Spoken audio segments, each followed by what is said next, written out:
Hello and welcome back to the Sport in Crypto podcast, where we talk to leaders in sport and Web3. And in this episode, I am joined by Richard Ayers, who is the co-founder of Rematch. Richard, how are you? I'm very well, thank you. Would you define yourself as a leader at this intersection? No. So why are you here? I'm asking you, that's what I was asking you. Why am I here? It's very strange, just because you have a big grey beard doesn't mean that you are a grey beard, that you've become this sort of elder statesman. Or maybe I'm just old. Is that what it is? Am I just old enough that I've been around long enough that people are going, yeah, well, for years, I claimed to not really know anything about sport, particularly football. And now been working here for a dozen years, I can't really get away with that anymore. So, I guess I've done a few things. Before we get into the few things, why don't you tell the audience a bit about what you're concentrating your energy on right now with Rematch? Well, it's time travel. It is taking people back to incredibly powerful and inspiring moments in sport and creating immersive experiences. And as we know, immersive covers a multitude of sins and it means loads of things to different people. But we are primarily focused at the moment on a live performance. We've taken a warehouse and we've converted it. And when you step through that doorway and you go through the time traveling portal, you end up in Kinshasa in 1974. And you have an experience of the rumble in the jungle and the Ali Foreman fight and all the culture and all the history and all the politics and everything else that goes around it as well. So it's fun times, and part of that is not just telling the sports story, but also building out the digital capability, the other types of immersive that might come with it. So we're starting with physical immersive, performance immersive, as it were. And of course, we've got a little prototype where we built something where there's a VR experience, and we've got conversations about AR experiences, and we've got a blockchain-based membership scheme in the background because, why wouldn't you do it that way? Et cetera, et cetera. So all of these things sort of coming together to create this immersive world. Before we get into a bunch of that stuff, why don't you tell the listeners, viewers, about your journey up until that point? Okay. That is 30 years. I'm going to do it in less than 30 seconds, I hope. I'm going to go hack to hacker. I only came up with that this morning when I thought you might ask me, what the hell have you been doing in your career? I was originally a journalist for the BBC. And the web came out in the mid-90s, and I was, merrily doing news stuff, and then ended up launching the BBC News, BBC Sport websites. Then I went commercial, .com days, Tiscali, for those who remember ISP portal stuff in Europe. And then from that, went freelancing and was working on, various public service projects, and randomly got asked to go to Man City, who were, and I quote, spending truckloads of money on digital and we don't know what we're getting for it. And I went to do a 2-week consulting gig and stayed for 2.5 years and was their first head of digital and built the sort of innovation strategy around that. And then lots of other people asked me to do more in sport, and I thought this is fun and amazing and also makes a real difference to people. So I stuck with it and formed an agency called 7 League. And then just a couple of years ago, that agency became part of IMG and is now part of the IMG ecosystem. And then I am thankfully still involved with those guys. I just sort of, I'm sort of go around stroking my beard and looking after everybody a little bit. But mostly I focus on Rematch.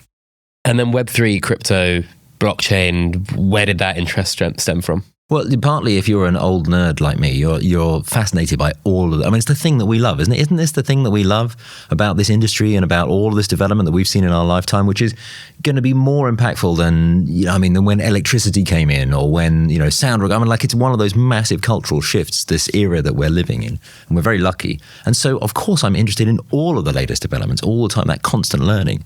And yes, I tinkered because we all tinker, and that's part of the love of it.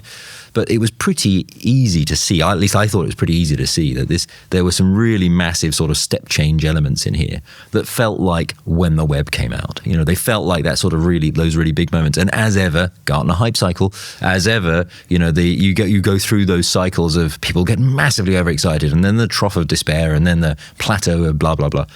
Actually, friends of mine who invent stuff say that Gartner hype cycle is missing the cliff of desperation. Because at some stage, where it all just stops, everything dies. But along that journey, it was pretty clear to me that blockchain technology in particular was, and everything that comes from that, was going to be incredibly powerful. So I better start learning. And that's how we connected, right? You were like, talk to me about this stuff. And I was like, why are you interested in it? And actually, sometimes I ask you questions about this might not work and this might not work. And you always say to me, it's exactly what they said about X 20 years ago, which is always funny and reassuring for me. Well, it is. I hope so. But I'm so wary of not being like old. Nobody wants the old man of the hills who says, oh, yes, we've been there and seen it and done. Like, it is all totally new and different. But the thing that is so important in all of this is, it's always the humans that are the problem. It's like it always is, or any human invention throughout time. It's the human reaction to it that's the issue. And that means culture, and that means language, and that means the way in which, every time a new piece of tech comes out, how much jargon is there around it? How many 3-letter acronyms? How many times are people kept at bay because we're the technologists and we want to be able to talk about our cool new thing in a way that's completely unhelpful in terms of mass distribution and acceptance of a technology? That happens every single time.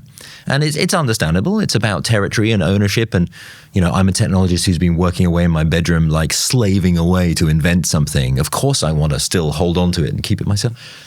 But those are the patterns that I think in many ways are the ones I want to see changing. The one thing that really frustrates me is when, this is not our first rodeo. This should not be our first rodeo. Every sector has been affected by digital transformation in some way in the last 25 years. That means everybody who's working in business has had some experience of digital transformation, totally playing with whatever world of work they're in. Like, they shouldn't be surprised that disruption is there and is coming, and there's going to be more, and it's going to get faster. And our job, particularly as, old guys like me, is to make sure that organizations and people are set up in a way that means young guys like you, and I'm using guys, by the way, in a non-gender explicit kind of way, but younger people, we need to make sure we're creating an environment that means you can accelerate and thrive and not have to go through the pain barriers that we did. Because when I was at the BBC and telling people about the web was really important and here should we go, I had very, very famous old journalist called Brian Hanrahan this is 20, 30 years ago. He reported on wars. He was incredibly famous, and his response to me saying, could we do a blog?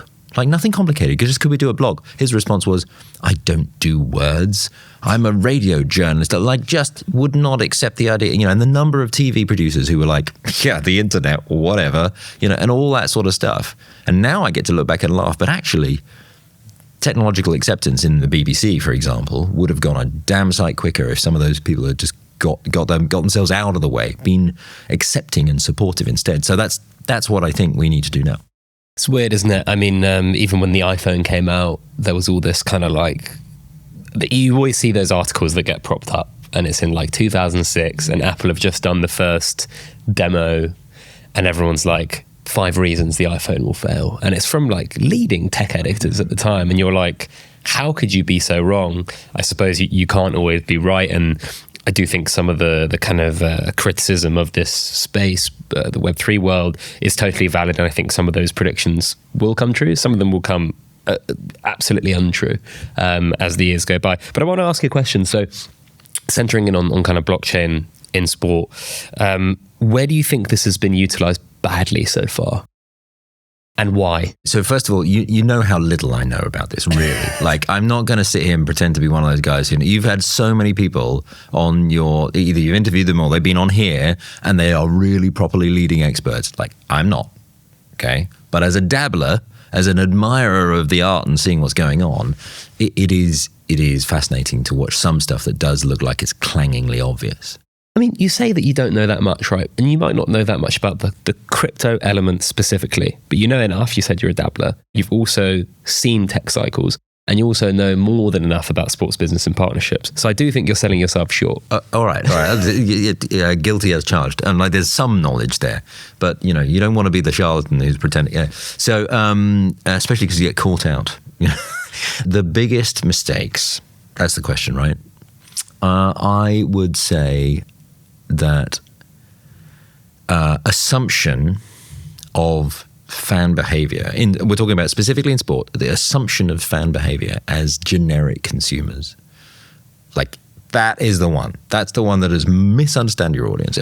Any product launch, any sensible business should know that understanding your audience is that is so important. That is absolute priority number one.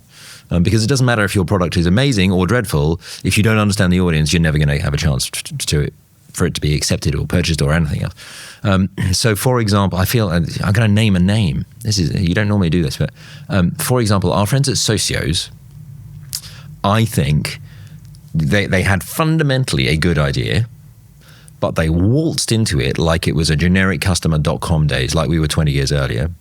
And they got a whole bunch of sporting clubs, most of whom did not do a good enough job of educating themselves and getting on top of it. So they absolutely have blame and accountability in this as well. Some of whom were just coming out of COVID. They were going out through financial, real challenging times. They just needed to do a thing and take a deal. And I understand that desire as well. Commercial directors going, listen, I don't really care. Let's just get the deal done.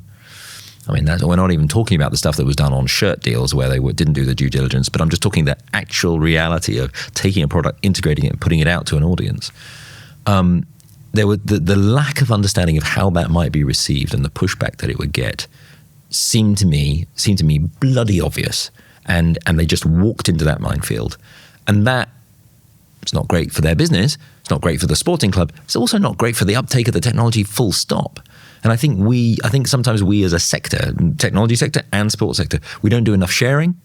We don't do enough onboarding. We don't do enough, let's talk about the insights. Let's find out, there's a new technology. Great. Let's set up a panel where we can all share what the opportunities are. Not let's all individually just see what deals we can get away with and what products we can quickly sort of splurt out somewhere in case that splatter it against a wall, maybe something will stick. So that I would go biggest issue. You mentioned the commercial side of this, right? There was a chart I saw the other day about the Premier League rights deals kind of plateauing slightly in terms of revenue. We're seeing that potentially across the pond as well with the NBA, maybe not this cycle of rights, but maybe the one after. And we've already seen that in European football as well, with Liga and Serie A really struggling. And do you think that the pressure on commercial teams in sport to make a bigger margin elsewhere beyond just the golden goose, which we all know is broadcasting rights, within sponsorships, within merchandise, within digital, whatever it may be, is that cranking up because of where we are in this kind of the business model of sports cycle?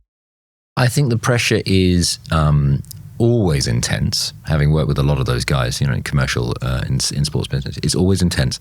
But it's like it just gets dialed up in some areas and then dialed up in other. And so, is there a increased expectation and an opportunity? Yes, just like there was. Oh God, I'm going to do it again. Old man, grey beard. Just like there was with social, right? When social platforms first came out, people did stuff and it was all cool, new, and it was marketing and communications. And the commercial guys just went, yeah, whatever, that's never going to make any money. And then as soon as it became obvious that there were ways to make money out of it, then they were like, okay, now we need to start nailing that. Here's a target, you need to hit it. And all of which was, relatively uneducated and overhyped expectations. And then there were to be fair, there were some of the smart people who then actually focused in on the right thing, the right deal, the right, just gradually ratcheting things up and learning more. And so we're seeing a bit of that. We're seeing a bit of overhyped expectations about where money might come from. You remember, of course, the Dapper Labs MBA. God, what was it called? Top Shot, yeah. I won't name them, but a number of other large other sports organizations of a similar size and scale to the NBA turned to me and went, oh my God, how did we miss this? How did we not see that you could, quick, let's do one. And you had this sort of like, the NBA has spent 10 years making sure that it has really great connections and a close understanding and a good internal culture that is digitally native. Digital DNA is high in the NBA. Not all of it, but relatively high. And those connections with those sectors and those organizations, those companies, those innovators meant that sure enough, when somebody had a cool new idea and the NBA were interested in doing it, they worked on a launch. They were probably working on launching Top Shot for a minimum year, probably 2, if not 3 from the initial conversations. And so if you're a large-scale football organization, you can't blink of an eye go, oh, quick, let's do that as well. That's just ridiculous. Put it in this perspective, right? We had Robbie Young on episode 10 of the podcast, and he, as he described it, was lucky enough to meet Dapper in 2016, 17, when they were building out in a hackathon the first, now we call it NFT on Ethereum. and they didn't launch the NBA Top Shot concept, I don't think, until late 2018 or early 2019 in beta. And so between that hackathon project and launch, there would have had to been some investment, growth of team, connect to the NBA, work with the NBA's team to license and make the deal, agree the deal. I think the NBA have a stake in that JVC. So, that there is a lot of complexities around that to make. And as you mentioned, there's no such thing as an overnight success, right? No. And you're absolutely right. So they've got the cultural register to focus on that kind of thing, to see it early. They've got the people who will see it early and will educate themselves. And then they've got the commercial smarts to say, and we're not just going to sit back here and go, yeah, you guys innovate all you like, and when you're good and ready, come and talk to us because we're the big sports brand, right? They get involved, and they know that people know they're going to get involved. They know they're going to have a sensible commercial conversation, and that makes a big difference. And they know they're sometimes going to not do that well, right, with certain things. I mean, the partnership with Niantic looked really exciting, and I remember writing about it being like, this is such a smart move. Like, Niantic have done really well with Pokemon Go. They're making loads of money there, and of course they should go B2B after that first licensed victory, and sports makes total sense. And they built out this concept. It looked really great. You could do the Pokemon Go type go and shoot baskets with Steph Curry thing. Yeah. 6 months later, it's gone, right? And it doesn't mean that like every single one of those innovative projects is going to be a success. And that's the stuff that those other sports leaders didn't look at. Maybe now I wish we'd made $100 million from Top Shot or whatever it was. And but then they don't look at the failures that some of these brands have as well. We used to talk about fail fast, fail better. That was the old .com Valley type phraseology. And when I first came into sport, I used that, and then very quickly I realized that the sports business people are just not comfortable with the word fail, particularly if it's not their area. And so we morphed that, of course, into test and learn. But as you say, like the acceptance that some of these things, the NBA will have taken, because they're good like this, they will have taken a whole bunch of learnings. Did they want it to be successful? Of course they did. But when it struggled and then it ultimately died, the learnings they will have taken away from that should be really positive. And if I was looking at it as an investor externally, I'd be saying, okay, that was good. That's a good, painful process to go through. And so you can now be better the next time.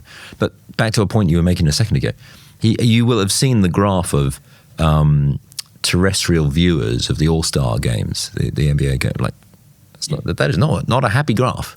And when you go, why is Adam Silver doing, I think it was the beginning of 23, wasn't it, where there was him filming a guy, actually it must have been summer 23, him filming a guy, and then within seconds that being embedded on the thing. Like, okay, cool. That is proper shiny bauble stuff. I'm only ever going to do that once. That is a one-off, cool, new, interesting thing to show, which Adam Silver gets to stand up and make a song and a dance around. That is not a product. That is not a product set or a portfolio, or at least not yet. And therefore, why the hell is he doing that? And the answer is because he's doing exactly what I did at Man City, back in 10, 11, or 11, 12, 13. He is saying, look at us. We are guys who will do cool, new, sexy, shiny bauble stuff, but we're also properly invested in the business in the back end. And it's a badge, it's a flag of, an attention grabbing. We are the people you want to work with in the future, because he knows that everything from subscription fatigue, like it's a big issue. Everybody gets massively overexcited by Drive to Survive. That's another overexcitement. We like getting overexcited about stuff, which is great. But you get to series 4 and you start watching people go, really again? You're manufacturing stories now, like really? That's hard. Or you look at some of the others which get accused of being very sort of editorially led. So okay, the content and the storytelling can get you so far. The streaming it on your own platform, the OTT service, that's a really good, interesting opportunity. For some sports, perfect. For others, not so much. But we're going to go through all these media expansion contractions all the time. Actually, as an aside, I'm gabbling away. You've got me excited on these topics. MLS, I think, are always super interesting to look at. Have you had a look at any of the stuff they do? Some of the clubs, yeah. I've written about some of the like LAFC launching the digital membership on the blockchain type of thing. We've written about that, but beyond that, not too much. It's cultural. the cultural thing is really interesting. So an American environment, so therefore naturally they're all au fait with all this stuff. You know, they're not stuck in the old ways quite so much. They are absolutely the challenger. They are a challenger brand. They get the fewest column inches, the least airtime, all that sort of stuff. So that makes you have to push harder. You have to be innovative. You have to give leeway to try things, which they have done. And there's the guy leading there, MLS Ventures it is now, a guy called Chris Schlosser, who did just great work. I was working with them in 2013 when he needed a nerd to go around the clubs and help the clubs understand how to do things better.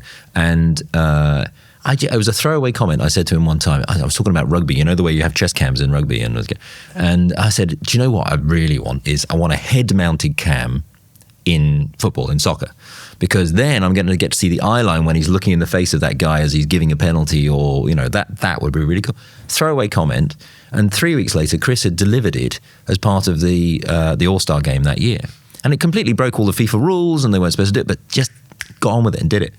Same guy, you forward wind, I think 5 years, and him and Amanda van der Voort and a bunch of other people in the MLS put together the deal with. There was some use of the Latin American social media rights, the Facebook deal, which had it had an English language clause in it, which could be done away. And so they're streaming games on Facebook that, again, you're not supposed to do and wasn't really part of it. And they're way ahead of the time because they built relationships with Facebook, because they've done a smart thing with the contract, because they can see an opportunity to try something. You forward wind again, they're the guys who do the deal with Apple for the streaming service for $2.5 billion. It's like this doesn't come overnight, stacks up over time. I guarantee you MLS is doing some interesting things around crypto, and they will be thinking and looking and doing partnerships and building for the next 3, 5, 10 years. Not, can I make a quick buck today? Is there a deal to be done? I just want to pick up on a point you made about, and that was really interesting, by the way, fascinating. Yes, something interesting. But you talked about the way social came about and how it didn't make money at first, and then the commercial guys got interest.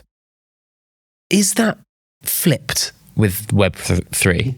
Because the decentralized nature of the technology means that there is always the quick buck people, and therefore the interest from the commercial and sponsorship teams comes a lot earlier. And actually, a lot of the inbound that goes into the clubs and teams, leagues, whatever it may be, it goes directly fobbed off to the partnerships people, when maybe if you had a strategist or an innovation lead or whatever it might be, you mentioned Chris Schlosser there, someone like that who is a innovation person by nature, maybe it goes to them and something more interesting happens.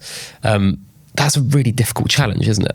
Yeah, it is. Well, I'll give you an interesting case of where I'm quite interested to see what happens with Jerry Newman. Jerry was at Chelsea.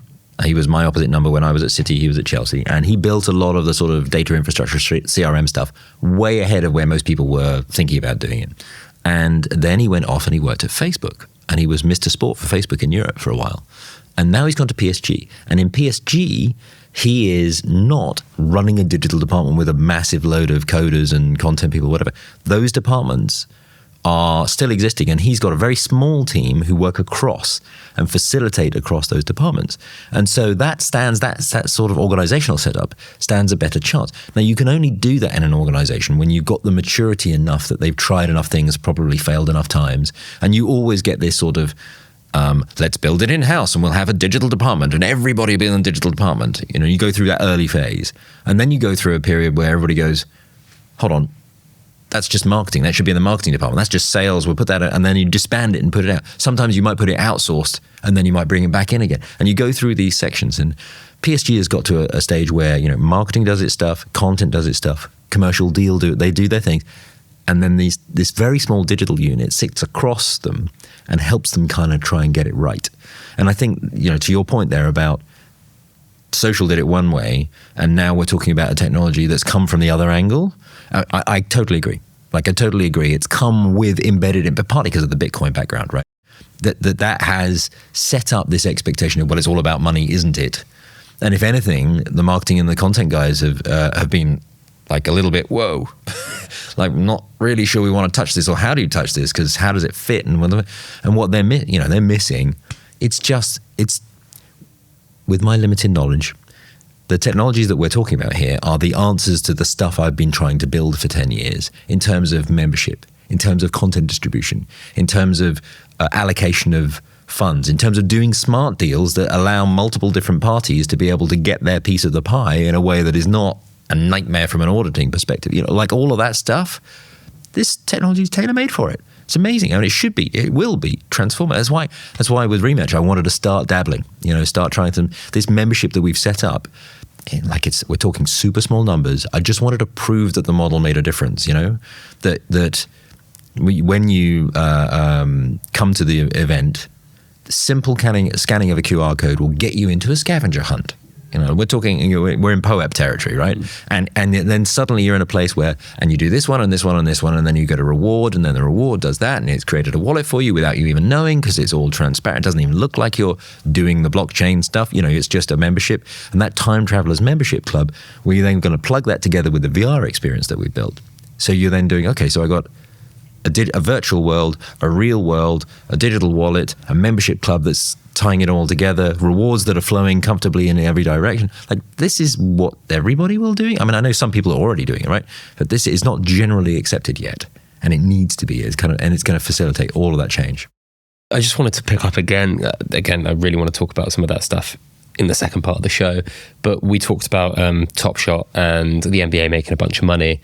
One of the things that I found is a misunderstanding from Europe and the rest of the world compared to America, where a lot of the rights holders have been like, we should be doing that and we should be making just as much, if not more money, because we are X or we are Y. But actually, if you look at like buying merchandise, American fans of American sports buy way more merchandise per head than even Premier League fans in Britain. Again, I'll reference Robbie. He talked about British people on average spend more money on gaming than they do Premier League merchandise by a distance. And so actually per head, Premier League fans, for example, in Europe, spend far less money on merchandise than anything else. Maybe not Arsenal fans this season with the Adidas collabs and stuff, but whatever. I've got no more money left. That like cultural difference or statistical maybe anomaly or big dichotomy there means that it's almost impossible to just lift and shift and have the same results. Totally agree. I think I bet if we did a study, there would be a correlation between organizations, sports ones in particular, who have really good audience insight. And those audience insight teams are used to influence the decision-making around new technologies and partnerships and deals, right? I bet there'd be a correlation between that when it's working well and organizations where it's not, in terms of the relative success levels. Because you're absolutely right, you cannot lift and shift. You can't. There's plenty of instances where you can't even go city to city and expect the same impact and the same reaction.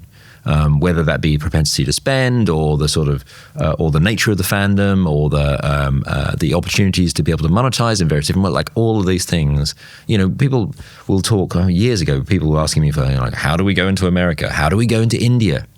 And the conversation that will be coming for the next 10 years will be, how do we go? Not even so much Asia and China. I would think, how do we go to Africa?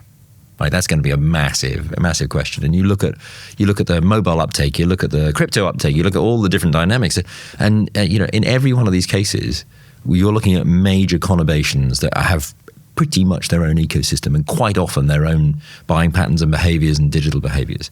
And yes, you can broadly go, well, American digital behaviors are a bit like this, and European ones are a bit like that, and therefore American sports organizations are a bit like that, and European ones are a bit like this. It's very broad brushstrokes. You've got to be breaking down. I mean, how much the social thing with Germany?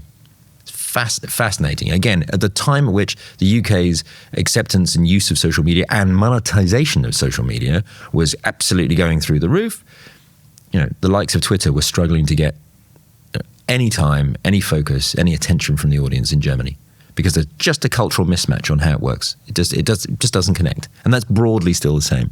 And equally, you talk about Japan and personal data and the controls and the concerns, and then you start going, oh god, and then you think about and the devices and the extent to which Samsung is or is not accepted in various parts of the world. Like all of these elements sort of play into it. So you've got to be super super focused on the understanding of the audience. Yeah, really fascinating stuff. And I'm excited to talk about the kind of future of all of that stuff and this intersection we're both talking about now in the second part of the show. But before we move on, I need to remind you that this podcast is sponsored by the HBAR Foundation. The most beloved sports brands understand that what fans want is simple, a reason to be passionate. The HBAR Foundation enables brands and fans to share the passion on-chain using the Hedera network, the most used sustainable enterprise-grade DLT for the decentralized economy. Visit linkedin.com/company/HBAR Foundation to learn more and get the latest HBAR Foundation and Hedera network news.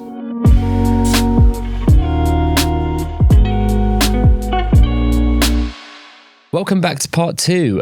Let's get straight back into it. So where do you think the biggest opportunity lies at this intersection for sports brands? Membership. The ability to be able to solve so many problems. It's not easy, right? It's not easy. And the biggest opportunities really are easy because we're not talking low-hanging fruit here. We're talking about really systemic change. But if you look at what all of the sports organizations are craving it, they want regular touch point, trustworthy connection. They want regular income. They've all got some kind of membership or season ticket or purchasing connection, ongoing. And it's all done with a stitch together of a dozen different things.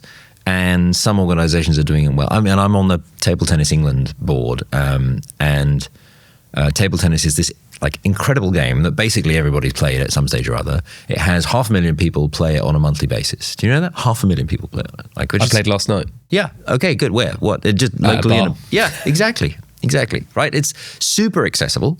The cost of entry is basically nothing. Bat and ball is, it's easy peasy.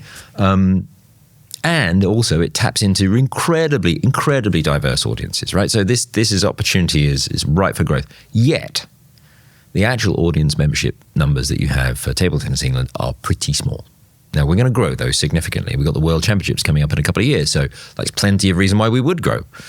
But we need to make sure that the technical systems that are built around it are just naturally, easily, frankly, do all the things that blockchain does, and all the value that we can do in constructing that. But the same goes for football clubs, right, and their season tickets. And yes, let's take the touts out of the equation. I think, in some ways, that is probably the thing that will make it happen, because so many other operational departments will just go, oh, okay, it's going to take away a massive headache. I'll find another way of doing it.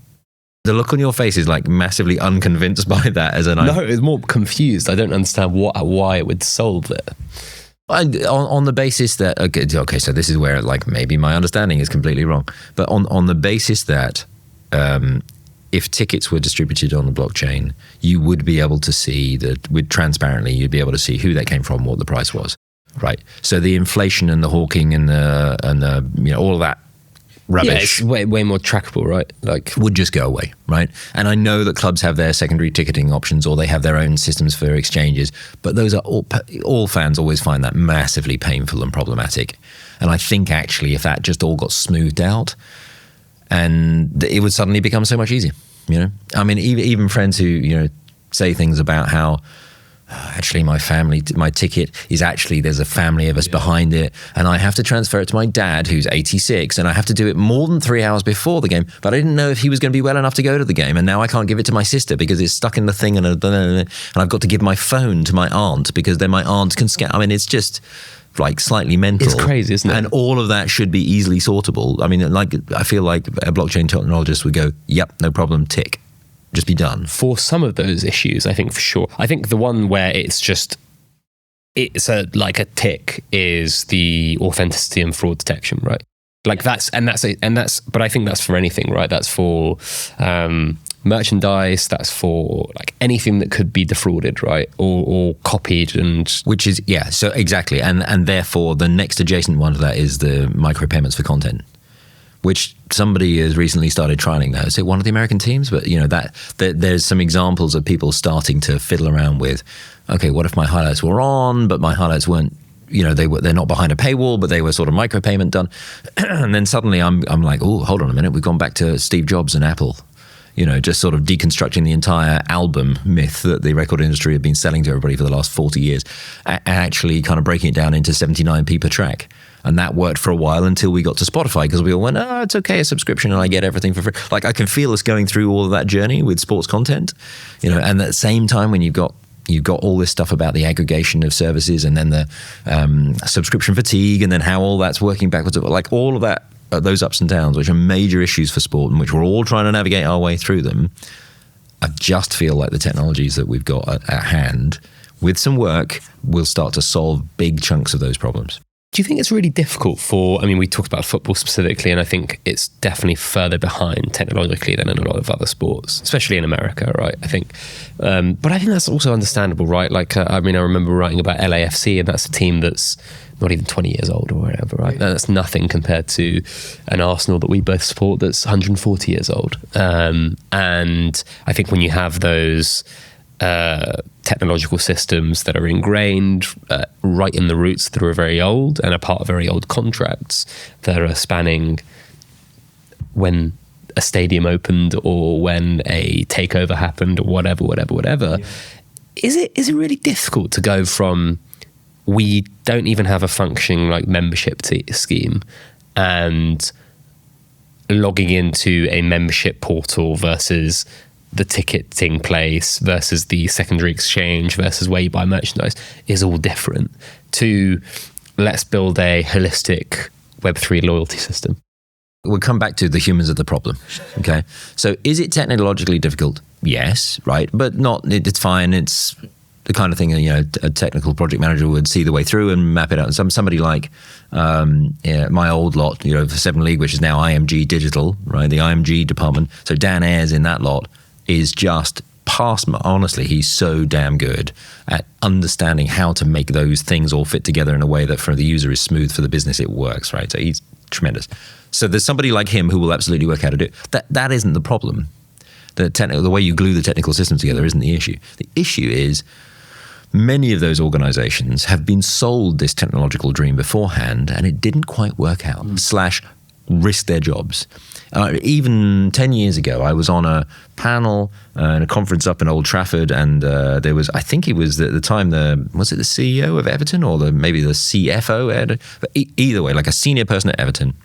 And he was just refusing to accept sort of the CRM mantra, and he was kind of looking at me. We had a sort of panel level of a Barney, if you see, a polite Barney, because he was basically going, yeah, you guys, you're always selling me the dream or whatever, but actually, and only later in the conversation did he reveal that he'd stuck his neck out, and he'd invested in a Siebel software system to run all of his accounting and his membership and his CRM data.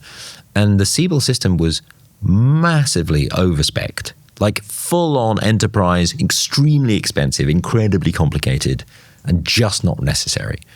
So he's been burnt. And that's going to be our issue. Our issue is going to be websites came out and football clubs went, do I need to, oh God, now you're promising me. And social came out and they went, Jesus, do I really have to? And you want me to invest what and how many people? And I've had to sack half of them, and it didn't deliver the money that it should have done, right? And then along comes the next one, and it makes the same sets of promises. That's our issue, is that the new technology is going to get stuck on the humans, because you look at the hierarchies.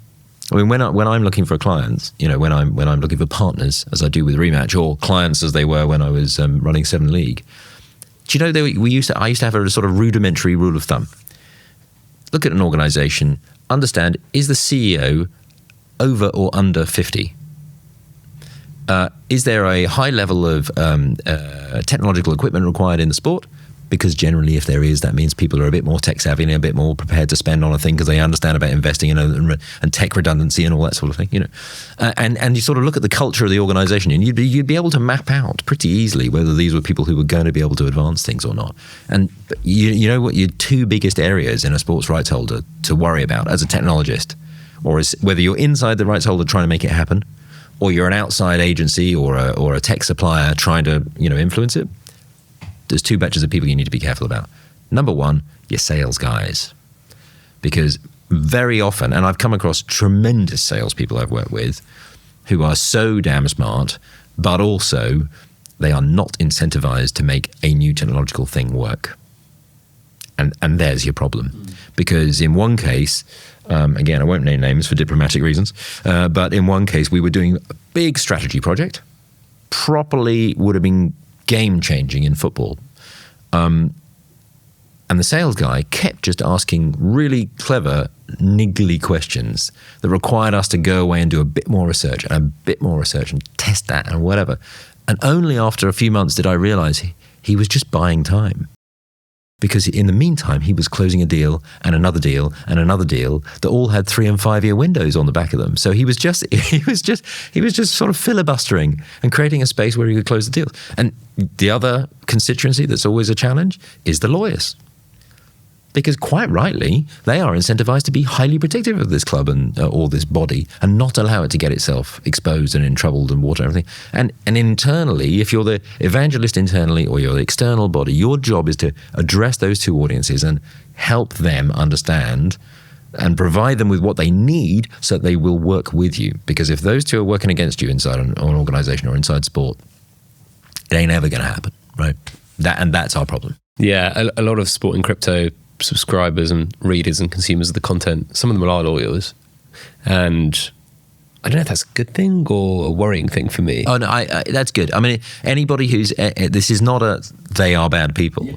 This is they are very powerful in this dynamic of the acceptance. I more meant like, how is my information helping those people decide? Well, and therefore, if they're subscribing to your stuff, that's a tick.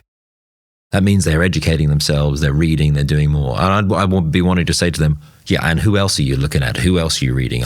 What's the breadth you're getting? You know, and then that's somebody you do want to. Actually, do you know what I should do is ask you for your list of subscribers, and because I bet the people on there are the kind of people I do want to be working with, because I bet they're forward thinking. Well, let's go to America outside of GDPR laws, sort that out, and then it's fine. I'm not actually going to do that.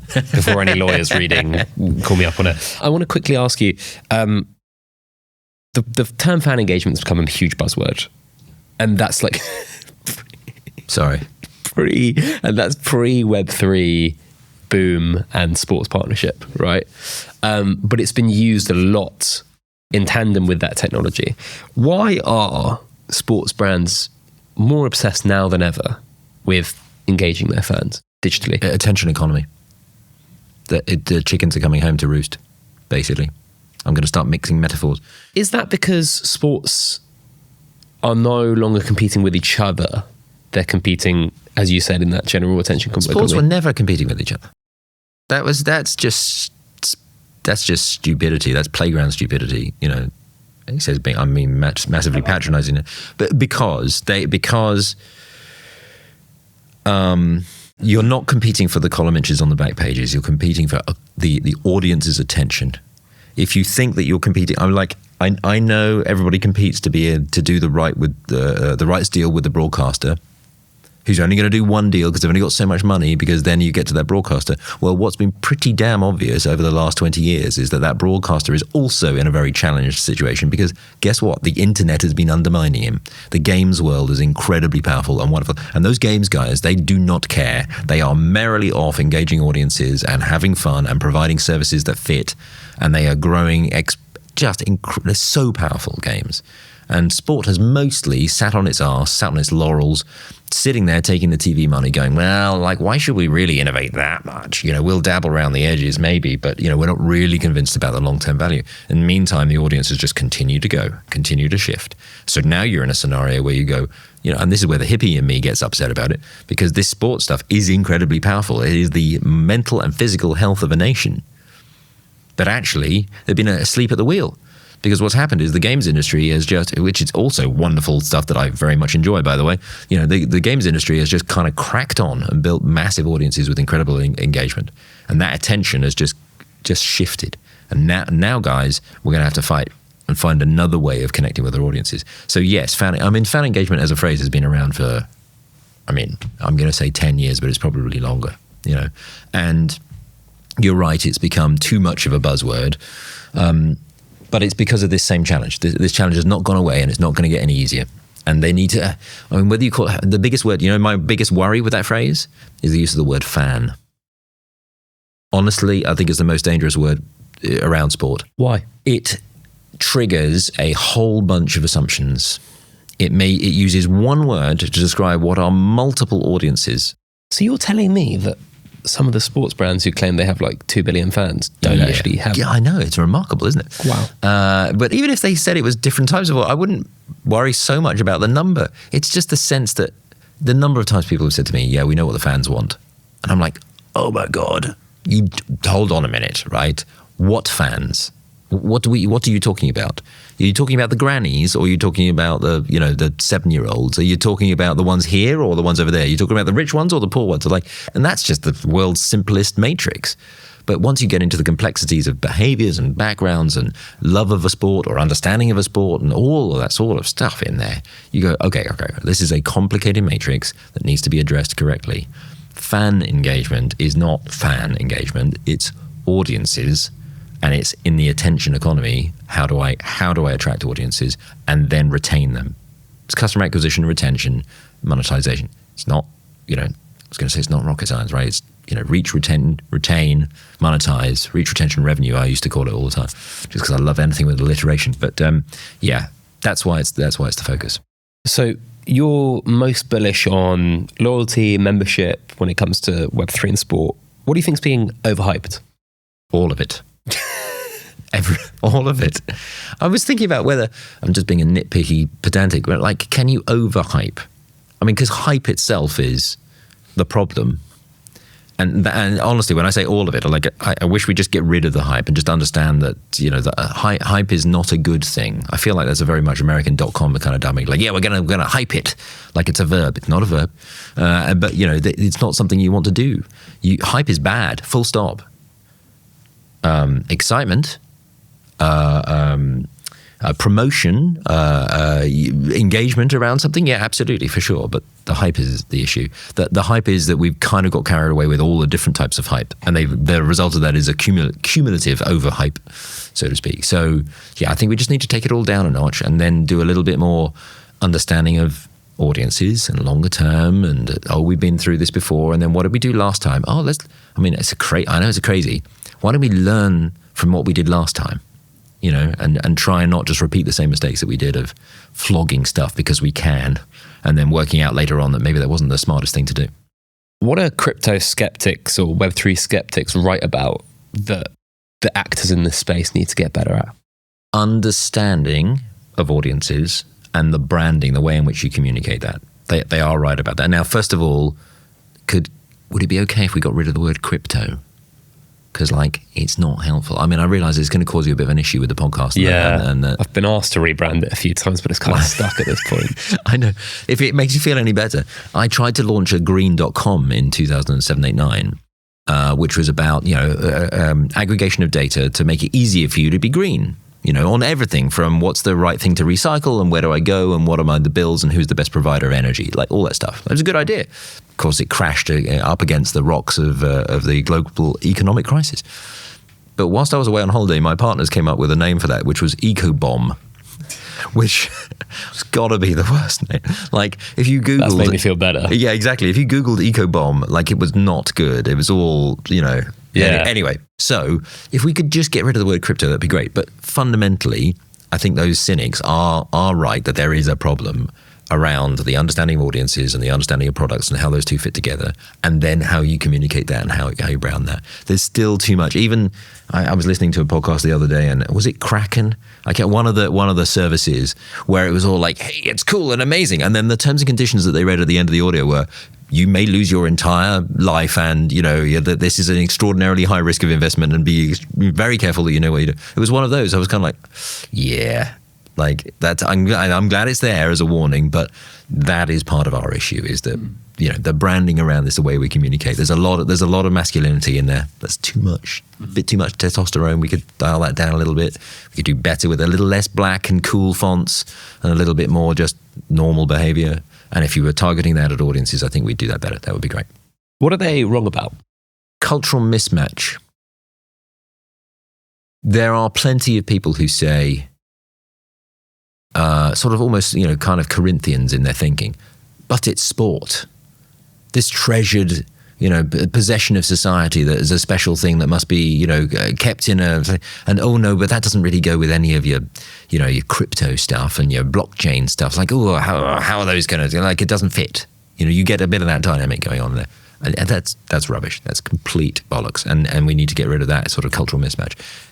It's the other way around. Sport is absolutely, I've never met, I know I'm generalizing, but I've never met, in all the sectors I've worked in, the reason why I like working in sport is because the people in it, by and large, are way more progressive. Like, tell me what I need to do to win the game, and I will do it. Like that's how they think. Not, and then I will have a working party about it for 9 months and we'll never do anything and we'll just wander off an airy-fairy. They're not like that, sports business people. And I think when shown how to use technology and provide it and deliver it in a way that makes a difference, they will absolutely crack on with it. So I don't see any cultural mismatch. And I think that's something that's often thrown at this area, which I don't think is correct. And to wrap up, I want to ask you what your thoughts, as you say, an observer and as an outsider of the FTX implosion that we saw last year, and also the recent Binance DOJ fine, which was a record of $4.3 billion, and the CEO CZ stepping down. The optics of that, and also the regulatory proceedings that we're seeing. What's your view on that side of things? I'm probably not well enough informed, but that's why I've asked it. Yeah, well, so, fair enough. The layman's perspective is the numbers are very, very big, and therefore the perception of risk and the issues around it and the impact around it is very, very big. I thought the FTX stuff with the political influencing that he was clearly doing in the background, I thought that was really interesting on how that was working. I think all of the, hey, we're calling for regulation, give us regulation, and aren't we responsible in doing so? And then, oh no, hold on, actually we're still being dodgy around the edges. Like, that's not a great look and doesn't work terribly well. It is interesting watching, as you say, the scale of the fines, the scale of the penalties that are coming. Indicates to a degree the connection to the power of the technology and how it's been dealt with. And to the point you were making earlier on, the fact that a lot of this has come from a sort of fintech background with an understanding of the impact that you can have economically around that makes a lot of people scared and worried, and therefore you do need to it needs to be dealt with properly, as it were. But there's a lot of hyperbole, right? There's a lot of overreaction in the media. I'm very much looking forward to, what's it called? Is it called Dumb Money? There's a film, Dumb Money, that's come out just recently, which is that was all about the AMC GameStop. Yes, yeah, it's all GameStop. I need to watch that. Yeah, and do you remember there was another film? I'm thinking about the one that was about the subprime mortgages that were about 10 years ago. The Big Short. Yeah. I feel like we need one of those. Like, can I have a mainstream film, please, that just sort of helps everybody understand how there's some really exciting and interesting dynamics in here, and there's some serious numbers and some power plays going on, but it kind of would be a good thing if everybody had a better grip on it. Oh, there'll be a film about the SBF. It's coming. I'm sure it's coming. 100%. Are you in it? Are you going to audition? You're going to? No, okay. For what role? I mean, I was writing a newsletter about it. There you go. Last year. Yeah, you could be the everyman newsletter writer. Yeah, I mean, I'm sure there's some better reporters at CoinDesk, and I'm not even a journalist, so why would you want to use me? Let's wrap up there, Richard. Where can people find out more about you and Rematch? Well, Rematch is on rematchlive.com and Rematch Live on all the social platforms, and I'm Richard at rematchlive.com. If anybody wants to get in touch, clearly anybody who's watched this and got this far will know that I need some educating, and I'm very open to it and would love to sort of chew things over and work on it. That would be great. So yeah, do get in touch. Get in touch and help that man. You can find me on Pet Barisha on LinkedIn. You can find us at sportingcrypto.com, and also you can subscribe to the newsletter and podcast at sportingcrypto.substack.com. You can find us on Apple, Spotify. Please leave us a review if you're listening to either of those, and please do subscribe to the YouTube channel if you're watching there. Just remember that none of what we have said during the show is financial or business advice, and this content is for informational purposes only. Web3 is underpinned by crypto, and crypto is volatile, meaning you can lose money if you are buying these assets personally or as a business. Where we are recording right now in the UK, the majority of crypto asset companies are unregulated. Once again, thanks so much for consuming this content, and we'll have more Sporting Crypto for you soon.